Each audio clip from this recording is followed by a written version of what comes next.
ವೀಕ್ಷಕರೇ, ಇಷ್ಟೊತ್ತು ಅಭಿನಯ ಚಿತ್ರಮಂದಿರ ಅದು ಎಲ್ಲವೂ ನಿಮಗೆ ತೋರಿಸ್ಕೊಟ್ಟೆ.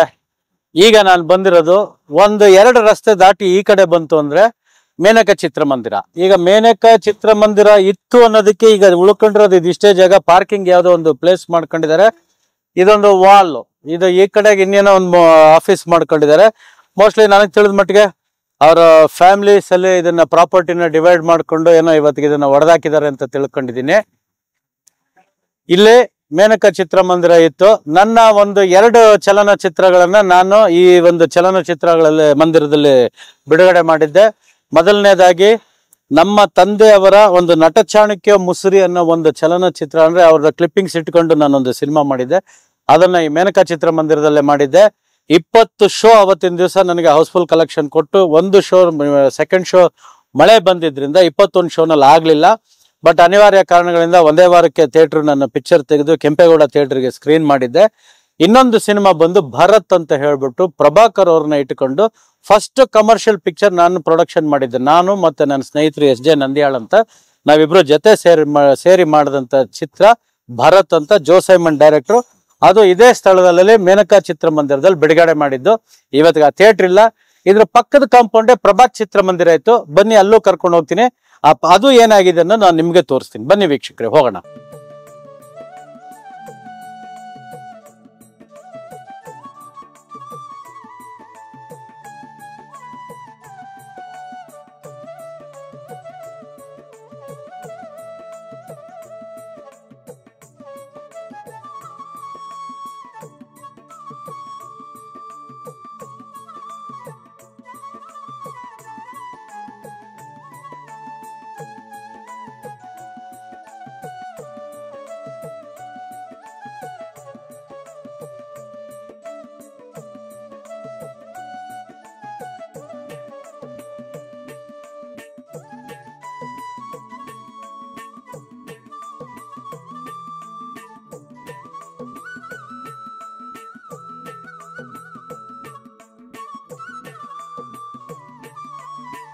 ವೀಕ್ಷಕರೇ, ಈಗ ಅಲ್ಲಿ ಮೇನಕ ಹತ್ರ ನೋಡಿದ್ರಲ್ಲ, ಅದ್ರ ಪಕ್ಕದ್ದೇ ಕಾಂಪೌಂಡ್.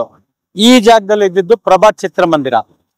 ಅಂದ್ರೆ ನಾನು ಅರ್ಲಿ 70s ಅರ್ಲಿ 80s ವರೆಗೂ ಇಲ್ಲೊಂದು ಪ್ರಭಾತ್ ಚಿತ್ರಮಂದಿರ ಅಂತಿತ್ತು. ಬಹಳಷ್ಟು ಕನ್ನಡ ಚಲನಚಿತ್ರಗಳಿಗೆ 100 ಡೇಸ್ ಕೊಟ್ಟಂತ ಚಿತ್ರಮಂದಿರ ಇದು. ನನಗೆ ಒಂದು ಜ್ಞಾಪಕ ಇದ್ದಿದ್ದು, ನಾನು ಇಲ್ಲಿ ಧೈರ್ಯ ಲಕ್ಷ್ಮಿ ಅನ್ನೋದು ಒಂದು ಅನಂತ್ನಾಗ್ ಸರ್ ಮತ್ತೆ ಲಕ್ಷ್ಮಿ ಮೇಡಮ್ ಅವ್ರು ಆಕ್ಟ್ ಮಾಡಿದಂತ ಪಿಕ್ಚರ್ ನಾನು ಇದೇ ಥಿಯೇಟರ್ ನಲ್ಲಿ ನೋಡಿದ್ದೆ. ಮತ್ತೆ ಇನ್ನು ಯಾವ್ದು ಶ್ರೀನಾಥ್ ಮಂಜುಳಾ ಅವ್ರದ್ದು ಮೋಸ್ಟ್ಲಿ ಬೆಸ್ಟ್ಗೇನು ಇಲ್ಲೇ ರಿಲೀಸ್ ಆಗಿತ್ತೇನೋ ನನಗೆ ಪರಿಪೂರ್ಣವಾಗಿ ನಾಲೆಡ್ಜ್ ಇಲ್ಲ. ತಪ್ಪು ಮಾಹಿತಿ ಕೊಡೋದು ಬೇಡ, ನನಗೆ ಗೊತ್ತಿರೋದು ಹೇಳ್ತೀನಿ. ಬಟ್ ಇಲ್ಲಿ ನಿಮಗೆ ಪ್ರಭಾತ್ ಚಿತ್ರಮಂದಿರ ಅಂತಿತ್ತು. ಬಹಳಷ್ಟು ಕನ್ನಡ ಚಲನಚಿತ್ರಗಳಿಗೆ ಒಳ್ಳೆ ಚಿತ್ರಮಂದಿರವಾಗಿತ್ತು. ಇದನ್ನು ಹೊಡೆದಾಕಿ ಸುಮಾರು 30 ವರ್ಷಗಳೇ ನಡೆದಿರ್ಬೋದು. ಇದರ ಎದುರುಗಡೆ ನಾವು ಆ ಕಡೆ ಕ್ರಾಸ್ ಮಾಡಿ ಹೋಯ್ತು ಅಂದ್ರೆ ಈಗ ಅದು ಭೂಮಿಕಾ ಚಿತ್ರಮಂದಿರ ಅಂತಿದೆ. ಮೊದಲು ಅದಕ್ಕೆ ಸ್ಟೇಟ್ಸ್ ಚಿತ್ರಮಂದಿರ ಅಂತ ಕರಿತಿದ್ರು. ಬನ್ನಿ ಅಲ್ಲೇ ಹೋಗಿ ಒಳಗಡೆ ಮಾತಾಡೋಣ. ನೋಡಿದ್ರಲ್ಲ ವೀಕ್ಷಕರೇ, ಈಗ ಪ್ರಭಾತ್ ಚಿತ್ರಮಂದಿರ ಇದ್ದ ಜಾಗ. ಇವತ್ತಿಗೆ ನಾನಿಲ್ಲಿ ಭೂಮಿಕಾ ಚಿತ್ರಮಂದಿರಕ್ಕೆ ಬಂದಿದ್ದೀನಿ. ಇದಕ್ಕೆ ಮೊದಲನೇ ಈ ಥಿಯೇಟರಿನ ಹೆಸರು ಬಂದು ಸ್ಟೇಟ್ಸ್ ಚಿತ್ರಮಂದಿರ. ಇಲ್ಲಿ ಡಾಕ್ಟರ್ ರಾಜ್ಕುಮಾರ್ ಅವರ ಹಲವು ಚಲನಚಿತ್ರಗಳು ಸಿಲ್ವರ್ ಜೂಬ್ಲಿ ಹೋಗಿರ್ತಕ್ಕಂಥ ಚಿತ್ರಮಂದಿರ. ಬಂಗಾರದ ಮನುಷ್ಯ ಅನ್ನೋ ಒಂದು ಚಲನಚಿತ್ರ ಈ ಒಂದು ಚಿತ್ರಮಂದಿರದಲ್ಲಿ 2 ವರ್ಷಗಳ ಕಾಲ ನಡೆದಿತ್ತು. 2 ವರ್ಷಗಳ ಕಾಲ. ಆಮೇಲೆ ಬಹಳಷ್ಟು ಅಂದ್ರೆ ನಾನು ಹೇಳ್ಕೊಳಕ್ಕೆ ಗೊತ್ತಾಗಲ್ಲ, ಕನ್ನಡ ಚಿತ್ರಗಳಿಗೆ ಹೇಳು ಮಾಡಿಸಿದಂತ ಚಿತ್ರಮಂದಿರ. ಆಮೇಲೆ ಇದು ಒಂದ್ ಸ್ವಲ್ಪ ಹಿಂದೆ ಇದ್ದಿದ್ರಿಂದ ಬರ್ಬರ್ತಾ ಆ ಕಡೆ ಎಲ್ಲ ಶಿಫ್ಟ್ ಆದ್ರು ಕನ್ನಡ ಪಿಕ್ಚರ್ಗಳನ್ನೆಲ್ಲ ರಿಲೀಸ್ ಮಾಡೋದಕ್ಕೆ. ಬನ್ನಿ ಒಳಗಡೆ ಹೋಗೋಣ. ಇವತ್ತಿಗೆ ಇದು ಒಂದು 60 ವರ್ಷದ ಹಿಂದಿನ ಚಿತ್ರಮಂದಿರ ಅನ್ಸುತ್ತೆ. ಸ್ವಲ್ಪ ಎಲ್ಲ ಮಾಡಿಫೈ ಮಾಡಿದ್ದಾರೆ, ಡಿಜಿಟೈಸ್ ಮಾಡಿದ್ದಾರೆ. ಬನ್ನಿ ಒಳಗೆ ಹೋಗೋಣ. ಈ ಚಿತ್ರಮಂದಿರನೂ ನಾನು ನಿಮ್ಗೆ ಅಲ್ಲಿ ಅಭಿನಯ ಥಿಯೇಟರ್ ನಲ್ಲಿ ಪರಿಚಯ ಮಾಡಿಸ್ಕೊಟ್ಟಂತ ಐತಾಳ್ ಬ್ರದರ್ಸ್, ಅವರು ಇದಕ್ಕೆ ಲೀಸ್ ಹೋಲ್ಡರ್ಸ್. ಇದಕ್ಕೆ ಒರಿಜಿನಲ್ ಥಿಯೇಟರ್ ಓನರ್ ಬಂದು ತಲ್ಲಂ ನಂಜುನ್ ಶೆಟ್ರನೆ. ಬನ್ನಿ, ಇದು ಒಂದು ಮಿಡಲ್ ಕ್ಲಾಸ್ ಇದ್ದಂತ ಒಂದು ಇದು ಮೇಲ್ಗಡೆ ಬಾಲ್ಕನಿ. ಇದು 2 ವರ್ಗ ಈ ಥಿಯೇಟರ್ ನಲ್ಲಿ ಇರೋದು. ಇವತ್ತಿಗೂ ಈ ಚಿತ್ರಮಂದಿರದಲ್ಲಿ ಒಂದು 20-25 ಕಾರ್ ಬಂದ್ರು. ಪಾರ್ಕಿಂಗ್ ವ್ಯವಸ್ಥೆ ಎಲ್ಲ ಚೆನ್ನಾಗಿದೆ. ಹೇಳದ್ನಲ್ಲ, ಒಂದು 60-65 ವರ್ಷನೇ ಆಗಿರ್ಬೋದು ಅನ್ಸುತ್ತೆ ಥಿಯೇಟರ್ ಕಟ್ಟಿ. ಈಗೆಲ್ಲ ಮಾಡಿಫೈ ಮಾಡಿದ್ದಾರೆ. ಮೊದಲು ಇದ್ದಂತ ಹೆಸರು ಸ್ಟೇಟ್ಸ್ ಚಿತ್ರಮಂದಿರ ಅಂತ, ಇವಾಗಿರೋದು ಭೂಮಿಕಾ ಚಿತ್ರಮಂದಿರ. ಹೀಗೆ ಇಲ್ಲಿಂದ ಕೆಳಗಡೆ ನಡ್ಕೊಂಡು ಹೋಗೋಣ. ಅಲ್ಲಿ ನಡ್ಕೊಂಡು ಹೋಯ್ತು ಅಂದ್ರೆ ನಿಮ್ಗೆ ಸಾಗರ್ ಚಿತ್ರಮಂದಿರ ಎಲ್ಲಿತ್ತು ಅನ್ನೋ ಜಾಗನ ನಾನು ನಿಮಗೆ ಪರಿಚಯ ಮಾಡ್ಕೊಡ್ತೀನಿ. ಅದು ಇವತ್ತಿಗೆ ಒಂದು ಕಮರ್ಷಿಯಲ್ ಕಾಂಪ್ಲೆಕ್ಸ್ ಆಗಿದೆ. ಬನ್ನಿ ಸ್ನೇಹಿತರೆ, ಅಲ್ಲಿ ಸಾಗರ್ ಚಿತ್ರಮಂದಿರದ ಹತ್ರ ಹೋಗೋಣ. ಸ್ನೇಹಿತರೆ, ಈಗ ನಾನು ನಿಮ್ಗೆ ಸ್ಟೇಟ್ಸ್ ಅಥವಾ ಭೂಮಿಕಾ ಅಂತಾನು ಕರೀತಾರೆ, ಅಲ್ಲಿಂದ ಒಂದು 100 ಮೀಟರ್ ನಡ್ಕೊಂಡ್ ಬಂದಿದ್ದೀನಿ. ಈಗೇನು ಇಲ್ಲಿ ಬ್ಯಾಕ್ ಗ್ರೌಂಡ್ ಅಲ್ಲಿ ಕಾಣ್ತಾ ಇದೆಯಲ್ಲ, ಇಲ್ಲಿ ಇದ್ದಿದ್ದೆ ಸಾಗರ್ ಚಿತ್ರಮಂದಿರ. ಈ ಸಾಗರ್ ಚಿತ್ರಮಂದಿರನವೇ ಕನ್ನಡ ಚಲನಚಿತ್ರಗಳಿಗೆ ಬಹಳ ಅಷ್ಟು ಕಲೆಕ್ಷನ್ ಕೊಟ್ಟಂತ ಚಿತ್ರ. ಇವತ್ತಿಗೆ ಏನಾಗಿದೆ, ಒಂದು 23-24 ಇದ್ದಂತ ಚಲನಚಿತ್ರ ಮಂದಿರಗಳ ಪೈಕಿ ಈಗ ಒಂದು 7 ಚಲನಚಿತ್ರ ಮಂದಿರಗಳು ಉಳ್ಕೊಂಡಿದ್ದಾವೆ. ಹೊಟ್ಟೆ ಉರಿಯುತ್ತೆ. ಕನ್ನಡ ಪಿಕ್ಚರ್ಗಳು ಎಷ್ಟು ಚೆನ್ನಾಗಿ ನಡೀತಾ ಇದ್ದಂತ ಕಾಲ ನಾನು ನೋಡಿದ್ದೆ. ಇವತ್ತು ಹೆಂಗಿದೆ ನಿಮ್ಗೆ ಐತಾಳ್ ಬ್ರದರ್ಸ್ ಅವರು, ಜ್ಞಾನೇಶ್ವರ ಐತಾಳ್ರು ಹೇಳಿದ್ರು ಇವತ್ತು ಯಾವ ಪರಿಸ್ಥಿತಿನಲ್ಲಿ ಅವ್ರು ಥಿಯೇಟರ್ ನಡೆಸ್ತಾ ಇದೀವಿ ಅಂತ. ಹೀಗೆ ಇವತ್ತಿನ ದಿವಸ ಈ ಒಂದು ಅವನತಿಗೆ ಬಂದಿರತಕ್ಕಂತ ಚಲನಚಿತ್ರ ಇತಿಹಾಸ ಗೊತ್ತಿರೋರಷ್ಟೇ ಮಾತಾಡೋದಕ್ಕೆ ಸಾಧ್ಯ. ಇವತ್ತಿಗೇನಾಗಿದೆ, ಈ ಸಾಗರ್ ಚಿತ್ರಮಂದಿರ ಕೆಳಗಡೆ ಮೆಟ್ರೋ ಲೈನ್ ಹೋಗಿದೆ. ಅಂದ್ರೆ ಅವರು ಒಡೆಯಕ್ಕೂ ಮುಂಚೆನೆ ಮೆಟ್ರೋ ಲೈನ್ ಹೋಗಿತ್ತು. ಈಗ ಇದನ್ನ ಯಾವ್ದೋ ಒಂದು ಶಾಪಿಂಗ್ ಕಾಂಪ್ಲೆಕ್ಸ್ ಮಾಡಿಕೊಟ್ಟಿದ್ದಾರೆ. ನಾವು ಎಲ್ಲ ಕೇಳ್ಕೊಂಡ್ವಿ, ಒಂದು ಚಿತ್ರಮಂದಿರ ಕಟ್ಬಿಟ್ಟು ನೀವು ಶಾಪಿಂಗ್ ಕಾಂಪ್ಲೆಕ್ಸ್ ಕಟ್ಟಿ, ಯಾಕಂದ್ರೆ ಒಳ್ಳೆ ಕಾರ್ನರ್ ಅಲ್ಲಿ ಇತ್ತು ಈ ಜಾಗ. ಯಾಕಂದ್ರೆ ಈ ಸರ್ಕಲ್ ಇಂದ ಅಲ್ಲಿ ಎದುರುಗಡೆನೆ ಇದ್ದಿದ್ದು ಕೆಂಪೇಗೌಡ ಚಿತ್ರಮಂದಿರ, ಕೆಳಗಡೆ ಹೋದ್ರೆ ಅಭಿನಯ. ಈ ರೀತಿ ಇದ್ದಂತ ಒಂದು ಕಾರ್ನರ್ ಜಾಗನ ಇವತ್ತಿನ ದಿವಸ ಚಲನಚಿತ್ರ ಮಂದಿರನ ಒಡೆದಾಕ್ಬಿಟ್ಟು ಇದು ಯಾವ್ದೋ ಒಂದು ಕಾಂಪ್ಲೆಕ್ಸ್ ಕಟ್ಟಿದ್ದಾರೆ.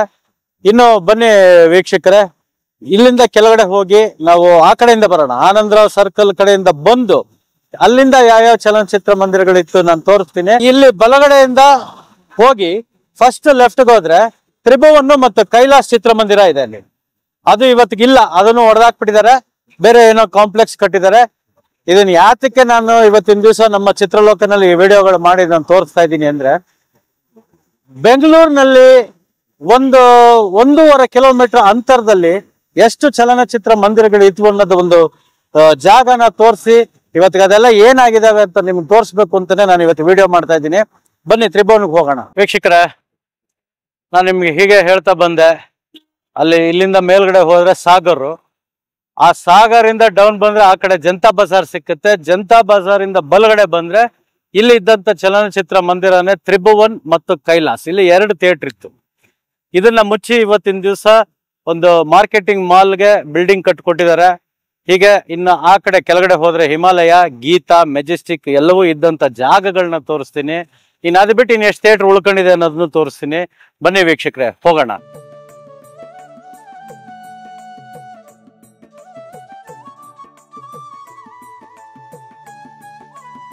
ನೋಡಿ ಸ್ನೇಹಿತರೆ, ತ್ರಿಭುವನ್ ಕೈಲಾಸ ಇದ್ದಂತ ಥಿಯೇಟರ್ಗಳ ಜಾಗ ಹೇಳ್ಕೊಟ್ಟೆ. ಈ ಹಿಂದ್ಗಡೆ ಕಾಣ್ತಿರೋ ಬಿಲ್ಡಿಂಗ್ ಬಂದ್ಬಿಟ್ಟು ಒಂದು ಕಾಲದಲ್ಲಿ ಹಿಮಾಲಯ ಚಿತ್ರಮಂದಿರ ಅಂತಿತ್ತು. ಈ ಥಿಯೇಟರ್ ಒಂದು ವಿಶೇಷತೆ ಏನಂದ್ರೆ, ಕನ್ನಡ ಆಗ್ಬೋದು, ಹಿಂದಿ ಆಗ್ಬೋದು, ತಮಿಳು, ತೆಲುಗು, ಇಂಗ್ಲಿಷು ಯಾವುದೇ ಒಂದು ಭಾಷೆನಲ್ಲಿ ಮೊದಲು ಎಲ್ಲಾದ್ರೂ ರಿಲೀಸ್ ಆಗಿರ್ಲಿ, ಆಮೇಲೆ second run, third run, repeat run ಅಂತ ಹೇಳ್ಬಿಟ್ಟು ಈ ಥಿಯೇಟರ್ನಲ್ಲಿ ಹಾಕ್ತಾ ಇದ್ರು. ನಾನು ಈ ಥಿಯೇಟರ್ನಲ್ಲಿ ನನಗೆ ಗೊತ್ತಿರೋ ಹಾಗೆ ಡಾಕ್ಟರ್ ರಾಜ್ಕುಮಾರ್ ಅವರ ಗೋವಾದಲ್ಲಿ CID 99, ಆಮೇಲೆ ಆಪರೇಷನ್ ಜಾಕ್ಪಾಟ್ 99 ಇಂಥ ಈ ಸೆಕೆಂಡ್ ರನ್, ಯಾಕೆಂದ್ರೆ ನಾನು ಹುಟ್ಟಕ್ ಮುಂಚಿನ ಕೆಲವು ಪಿಕ್ಚರ್ಗಳಿದ್ವಲ್ಲ ಅವೆಲ್ಲ ನಾನು ನೋಡಿದ್ದು ಇಲ್ಲೇನೆ. ನಾನು ಡಾಕ್ಟರ್ ರಾಜ್ಕುಮಾರ್ ಅವ್ರದ್ದು ಇನ್ನೂ ಒಂದಿದೆ, ಮೋಹಿನಿ ಭಸ್ಮಾಸುರ ಅನ್ನೋ ಒಂದು ಚಲನಚಿತ್ರ, ಅದನ್ನು ನಾನು ಇದೇ ಥಿಯೇಟರ್ನಲ್ಲಿ ನೋಡಿದ್ದು. ನಾನು ಸಣ್ಣ ವಯಸ್ಸಿನಲ್ಲಿದ್ದಾಗ ಒಂದು ವಿಶೇಷತೆ ಏನಿತ್ತು ಅಂದ್ರೆ, ದೊಡ್ಡವ್ರಿಗೆ ₹1 ಆದ್ರೆ ಚಿಕ್ಕವ್ರಿಗೆ ಹಾಫ್ ಟಿಕೆಟ್ 50 ಪೈಸಾ ತಗೋತಾ ಇದ್ದಂತ ಕಾಲ ಇತ್ತು. ಹೀಗೆ ಮುಂದಕ್ಕೆ ಹೋಗ್ತೀನಿ. ಗೀತಾ ಚಿತ್ರಮಂದಿರ ಇದ್ದಂತ ಜಾಗ ಮತ್ತೆ ಮೆಜೆಸ್ಟಿಕ್ ಚಿತ್ರಮಂದಿರ ಇದ್ದಂತ ಜಾಗಕ್ಕೂ ಕರ್ಕೊಂಡು ಹೋಗ್ತೀನಿ. ಬನ್ನಿ ಸ್ನೇಹಿತರೆ.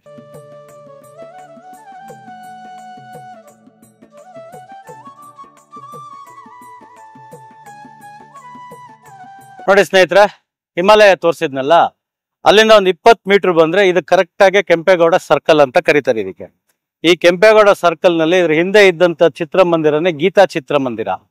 ಅಂದ್ರೆ ನಾನು ಇಲ್ಲಿ ಸಿನಿಮಾ ನೋಡೋ ಹೊತ್ತಿಗೆ ತುಂಬಾ ಹಳೆ ಥಿಯೇಟರ್ ಆಗಿತ್ತು. ಆಮೇಲೆ ಇದನ್ನ ಒಡೆದಾಕ್ಬಿಟ್ಟು ಈ ರೀತಿ ಕಾಂಪ್ಲೆಕ್ಸ್ ಕಟ್ಟಿದ್ದಾರೆ.